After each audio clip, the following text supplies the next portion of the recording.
Ayan, nasa airport na tayo ng Winnipeg. Ayan. So, nasa airport na tayo ng Winnipeg, Manitoba. At iniwan na naman ako ng mga kasama ko.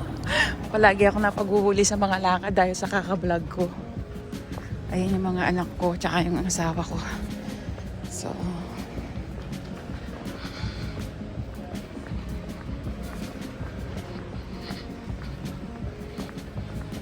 ayan yung pamilya ko. Ayan. What? What? Oh, what's that volunteer? Oh.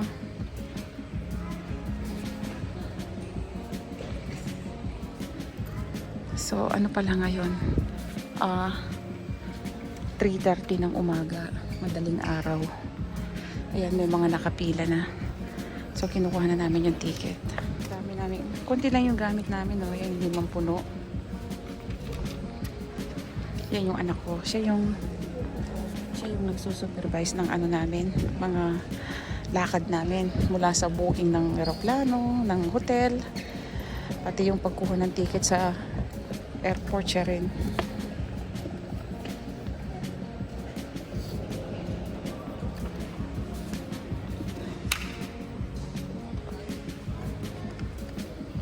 Dito kami kumukuha ng ano, yung ticket. Yung ticket namin, nakabook na yon. Matagal na. So, sa eroplano dito yung kuha namin. Yan.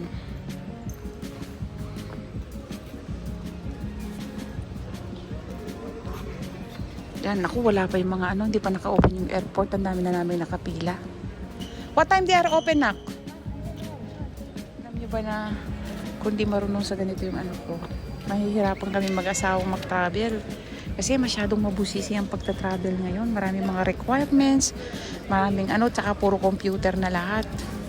Ngayon, mabuti na lang pag nagta-travel kami, gustong-gusto kong kasama tong anak ko na to eh. Kasi mahusay na siya sa mga ganito, sanay siya mag-travel. So, kumbaga nakatayo ko na lang ako at siya na ang bahala. Kumbaga sasakay na lang ako ng aeroplano mamaya. Yun lang ang convenience ng ano sa mga anak ko pagkasama ko sila.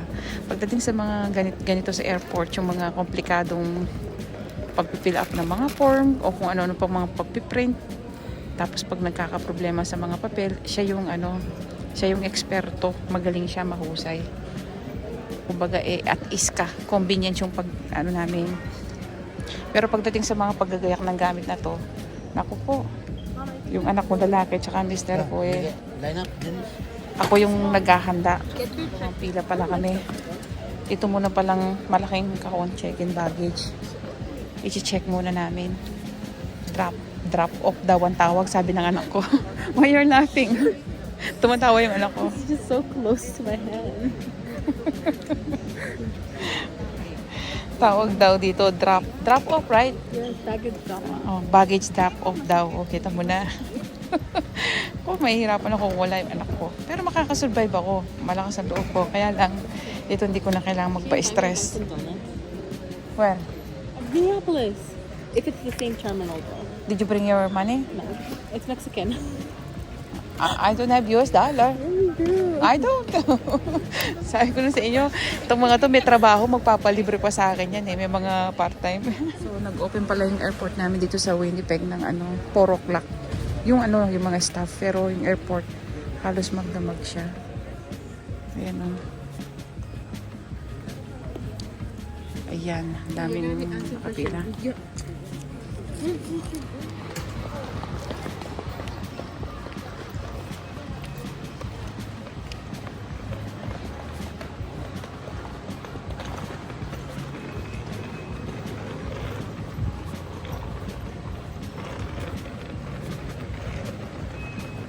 Naku, pila na naman.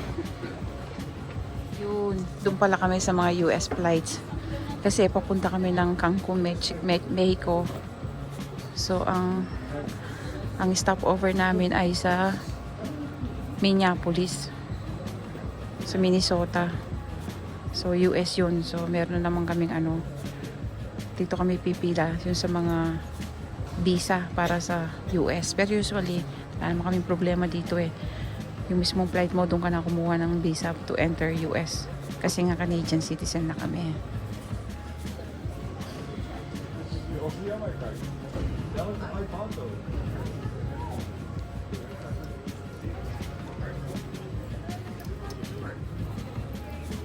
it was the one that we had in the back. Ang haba ng pila, oh. Ito yung mga papuntang US. Separate yung pila ng mga papuntang US. Kasi sa US yung stopover namin. Naiinip ako. Yan, pangatlong pila na. Yan, pangatlong pila na kami sa US Border and Custom na to. Yung, ano nila. Yeah, tama. US Border, Customs and Border Protection. Dito kami interview para i-allow ka mag-entry sa US. From Canada to US. May interview kami dito sa airport na to. Ayan. Yan. Inaantay namin mag-open. Close pa. So, pangatlong pila na tayo. Lang magbukas. Ito, magbubukas na sila. Ba, nandito na pala kami. Ayan. So, yan, antay na lang namin yung flight namin. Ilang minuto na lang flight na. Yan yung airport namin dito sa Winnipeg. Actually, maliit lang siya. Hindi siya ganun kalaki. Pero hindi naman sobrang liit. Ayan. So, pupunta muna tayo sa washroom. At habang napupunta sa washroom, ito, nakikita nyo na yung Winnipeg Airport dito sa Manitoba, Canada. Ayan. Yan, hindi ganun kalaki yung airport namin dito sa Winnipeg. Maliit lang siya.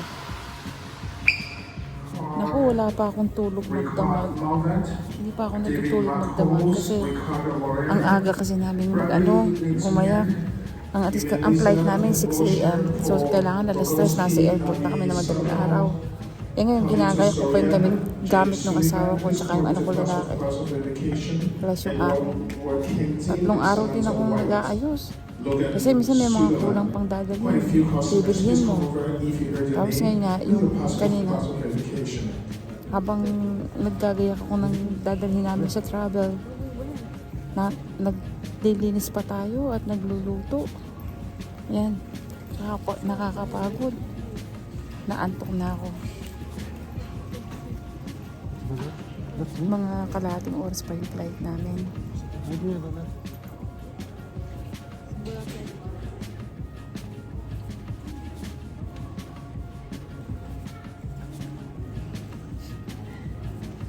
Busy yung mga kasama ko. Tutulog muna tayo habang inaantay yung flight. Ayan. Boarding na. Nakaidlip tayo ng ilang minuto. Nagtataka ko dito sa mga anak ko at hindi sila gaano kumukontra sa pagbibideo ko. Kasi ayaw nilang kinukuha ko sila sa video ko kaya sinasama. Pero siguro pagdating ng Cancun ito, magre-reklamo na to mga to. What? Oh, nagsi-selfie pa kami. Oh, ayan. So, nakikita ko tong tong wheelchair. Ayan, naalala ko. Nung umuwi ako ng Pilipinas, year 2022, naalala ko, 15 years bago ako umuwi ng Pilipinas. Tapos ngayon, nung nasa na kami, paglapag namin ng Ninoy Aquino International Airport, nagtanong lang ako dun kasi mag-isa lang akong umuwi. Nauna ako sa mga anak ko. So, ang nangyari, siyempre magtatanong-tanong ako kasi palagi akong nakadependent sa anak ko pag mga flight na ganyan, yung mga eroplano. Ngayon, this time, mag-isa lang ako. So, kailangan maging resourceful ako. Kailangan mapagtanong ako. 15 years akong hindi umuwi ng Pilipinas.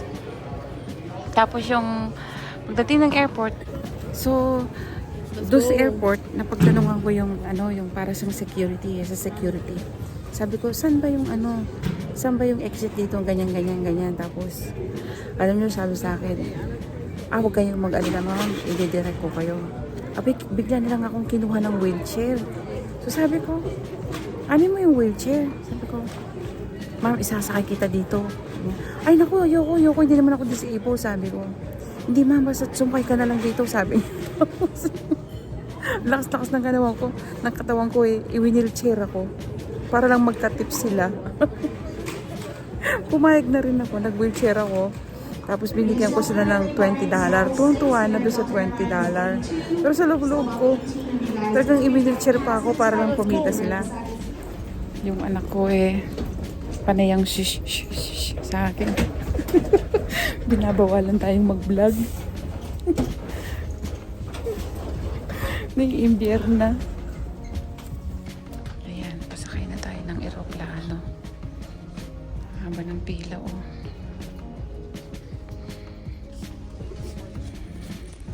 Ayan, pasakay na tayo ng eroplano. Panayang shh, pinipigilan ako. Hindi ito yung tamang pag-vlog, ma'am. Sabi niya, dali, mahuhuli tayo, sabi sa akin. Naiimbyer na sila sa akin. Which are we checking in? That one. Okay, get the check-in. What you gonna do with that? Daddy, get the check-in down. Where we gonna move it?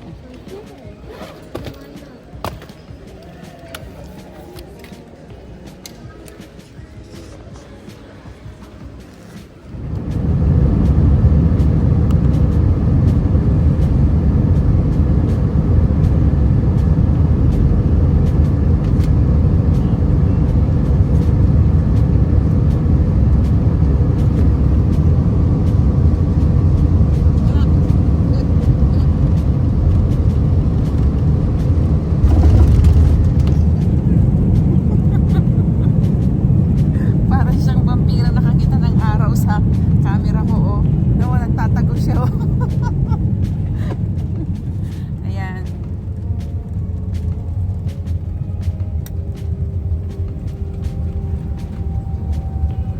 Itong mga kasama ko, pag nakakakita sila ng video, binibidyohan ko sila para silang nakakakita ng araw. Yung alam mo yung mga, di ba yung mga vampira takot na takot sa araw. Ganon din ang reaction nila. Parang takot na takot sila sa camera ko. So, eto, nakarating na kami from Winnipeg, Manitoba, nakarating na kami ng Minnesota, Minneapolis, USA. Medyo na isang oras lang ang biyahe, parang lampas lang ng ilang minuto sa isang oras ang biyahe. Napakabilis. At may Medibrinas na. Isang oras lang yung biyahe namin, pero Medibrinas lang tubig at merienda. Snack nga lang, pero at least libre, di ba?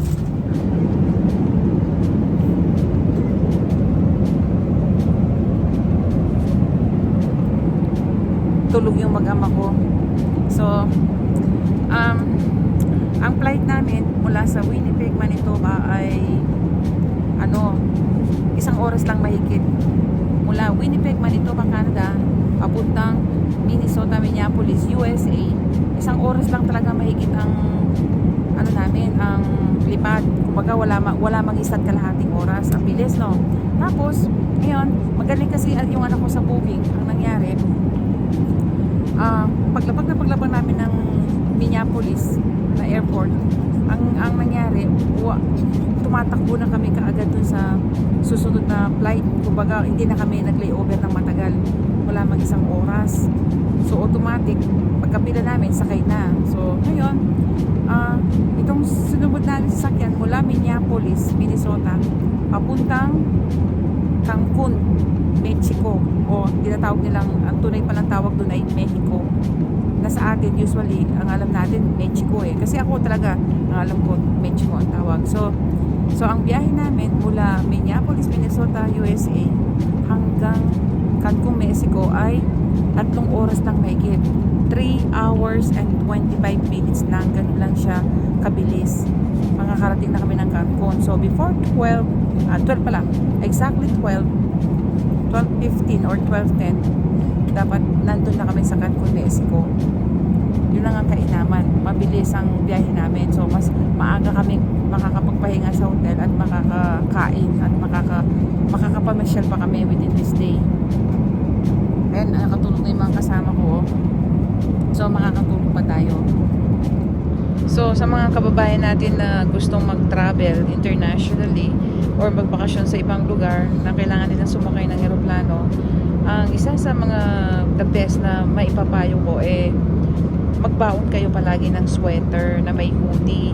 Kasi Kahit na ano dami pa na dinadala nyo, yun ang wag nyong kakalimutan, yung sweater na may hoodie. Kasi minsan, sa eroplano pa lang, malamig na eh. Talagang lalamigin ka. So, hindi ka makakapag-relax, lalo na pag mahaba yung flight nyo. Kung nilalamig ka, hindi ka makakatulog, hindi ka makakapagpahinga. Pero kung may dala kang sweater at hoodie, warm na warm ka, madali sa iyo ang matulog. Ngayon, ang isa pang tip ko sa inyo, magdala rin kayo ng ganito, yung maliit, parang maliit na kumot. Para siyang maliit na tuwalyang kumot.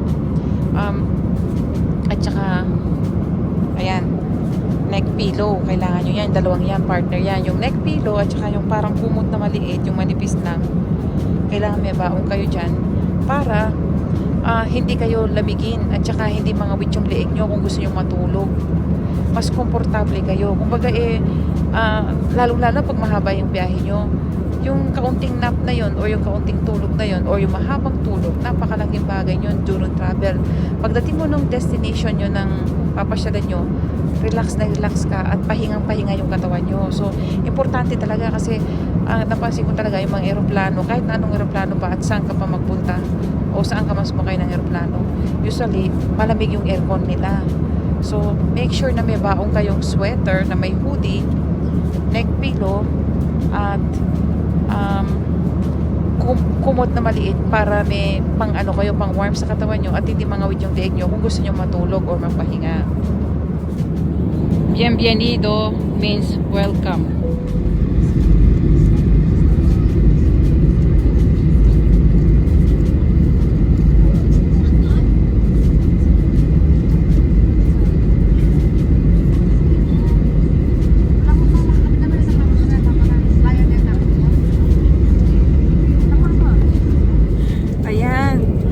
Malapit na tayo sa destination natin. Palanding na yung eroplano.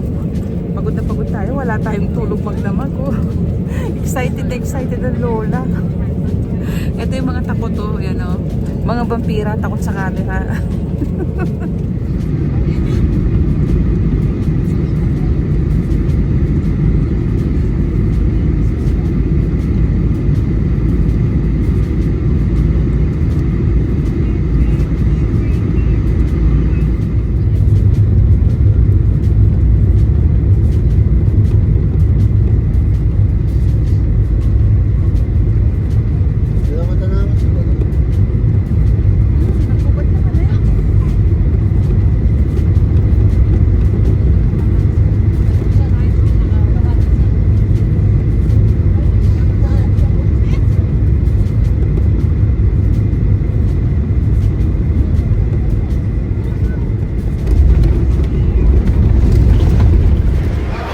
Alam niyo bang ang daming nag-ano dito, yung nag-aalok ng taxi at saka bus.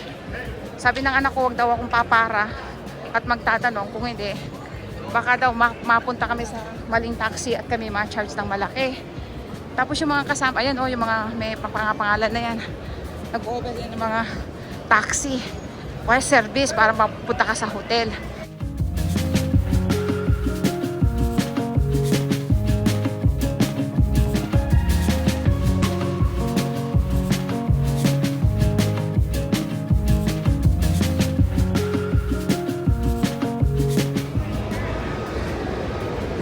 What? Bigyan mo ko. Magkano? Isa lang? Ayun, ang dami mga baso.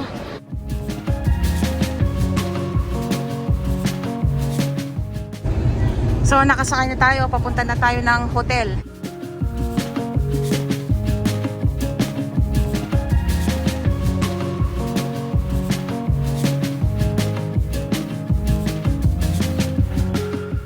Sabi ng asawa ko, para lang daw tayo nasa Pilipinas.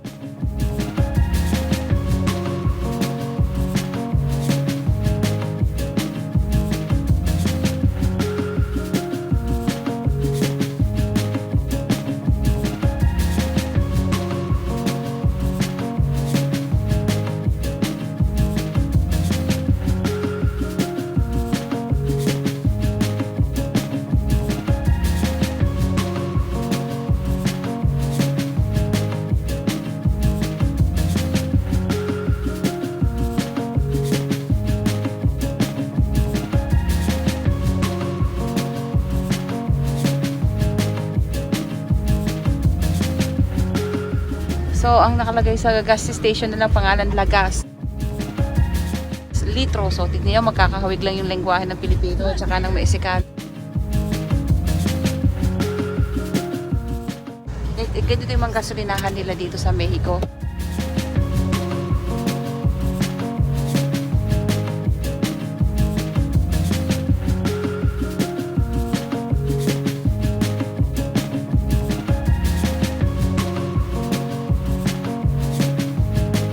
Ayan, nag-argue kami dito. Tingnan mo, nag-argumento kami. Ang presyo ng gasolina nila ay 25 pesos and 68 cents sa Mexican money. Tapos yung regular nila yon, yung plus nila na gas, 26 pesos sa pera nila. Tapos yung diesel nila, 27 pesos. So i-convert natin ang conversion ng Mexican money. So ang conversion ng Mexican peso, so ang Mexican peso nila, pag kinonvert mo sa Philippine peso, 3 pesos and 8 cents. So mas mahal yung pera nila kasi yung 1 peso nila, kailangan nating palitan ng 3 pesos at saka 8 cents. Ganun ang palitan, no? Sa Canadian dollar naman kasi, ang 1 peso nila ay 13. Ang 1 Canadian dollar ay 13 Mexican peso lang ang kailangan mo. 13 peso Mexican peso sa 1 Canadian dollar. Pero pag pinalit mo siya sa Philippine peso, ang 1 Canadian dollar ay nasa 40 hanggang... Ayun, meron silang free champagne. Ayan, champagne. Libre sa mga bagong dating.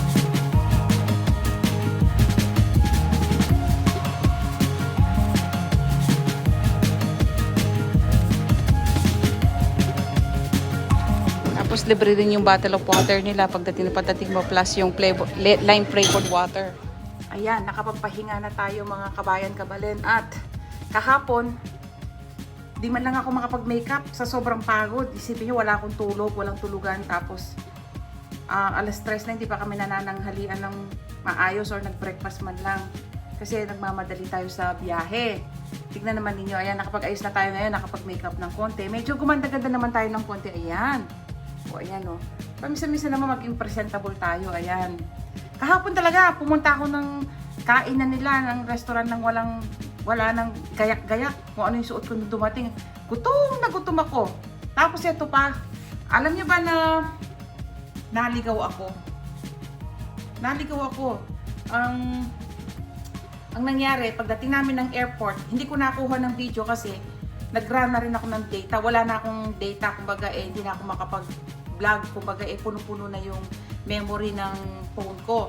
So hindi ako makapag-record ng ano. Yun sana ang magandang i-vlog sa inyo kasi talagang nangyari na sabi ko sa kanila, pagbaba ng eroplano, nakiuna ako sa mga kasama ko. Sabi ko, nawa-washroom ako, iwan ko muna kayo. Sabi ko, di nauna ako. Ang instruction ko sa kanila, antayin nila ako. Ngayon, ang siste, eto, kasalanan ko rin naman eh. Habang inaantay ko sila, actually hindi ako natuloy doon sa banyo. Nag-vlog muna ang lola nyo.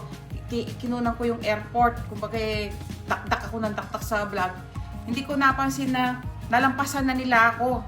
Hindi rin nila ako napansin kasi nakatalikod ako. Hindi nila ako na-recognize. Agad akala nila nasa banyo ako. So hindi nila ako napansin na daanan din nila ako. So nangyari, naiwan ng lola nyo. Ngayon nainip sila. Nauna na sila sa pila doon sa entry sa Mexico. Kasi may entrance doon, i-scan yung passport. Ngayon, ang nangyari, naiwan ng lola nyo. Ngayon, tinext ako ng anak ko, Mami, sabi niya, pumila ka sa ganito, yung last na pila, sabi niya. So, edi pumila ako doon sa last nga, yung sinasabi ng last. Ngayon, sabi niya ba't daw, napansin ko, parang there's something wrong, sabi ko talaga. There's something wrong, parang hindi ito yung dapat kong puntahan, sabi ko. Tapos, ang lola nyo, tinawagan ako ng anak ko, nasaan ka na? Sabi niya, pumunta ka sa ganito na, yung e-gates, ganyan, kung ano may pinagsasabi niya, tapos meron ka makikitang ABC. Eh anak, wala akong makitang ABC dito, nakikita ko 1, 2, 3, sabi ko, ibang-iba, sabi niya, baka mali yan, sabi niya, sa dulo yan, sabi niya, pumunta ka sa dulo ng pila. Dulo na tunak, sabi ko, tapos ngayon, nai-irritate na ako kasi, kalahating oras na ako nakapila, sayang na, tapos ang pila pa naman, daan-daan, as in talagang 200, ganyan, 100 kada pila. Ang tagal nun, bago ka abutan, minsan may 300 pa. Tapos ang daming pila nun, talagang, siguro mga 6 na pilahan na tiga-6 na daan, gano'n. So sabi ko, pag mali ako ng pila dito, sabi ko, masasayang yung oras. So ngayon tinawagan ko yung anak ko, lumipat ako ng pila kasi, piling ko, hindi ng pila kasi, nagtatanong ako doon sa mga nakasama kong nakapila, wala rin silang maisagot na maayos sa akin. Sabi ko, ito ba ako yung E-Gates? Sabi niya, not sure, sabi nila. Para saan itong pinipilahan natin? Sabi ko, no, not sure to, sabi nila sa akin. O edi, sabi ko, ano ba to? Sabi ko, not sure lahat yung mga pinagtatanungan ko. Edi, pumunta ako ng ibang pila. Pero parang duda pa rin ako. Kasi ako pag malakas naman ang loob ko.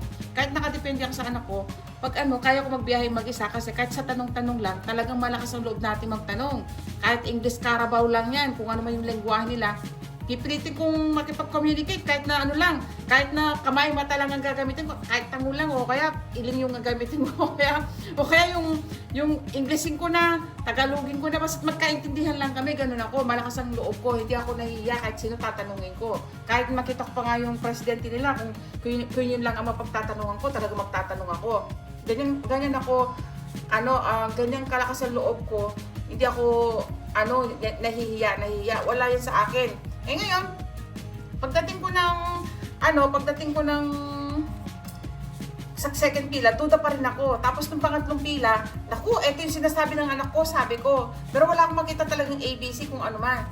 Sabi ko, nakita ko lang na meron silang flag ng Canada, flag ng US, ganyan. So sabi ko, baka ito na yung mga foreigner. Sabi ko, din doon ako pumila. For the third time, tumama na yung pila natin. So nasayang yung isang oras namin doon halos. And to think, kasalanan ko din naman kasi panay yung vlog natin, tuloy yan, napag-iwanan ako. So kung nagustuhan nyo ang aking video, huwag nyo kalimutang i-like at huwag nyo rin kalimutang mag-subscribe. Salamat!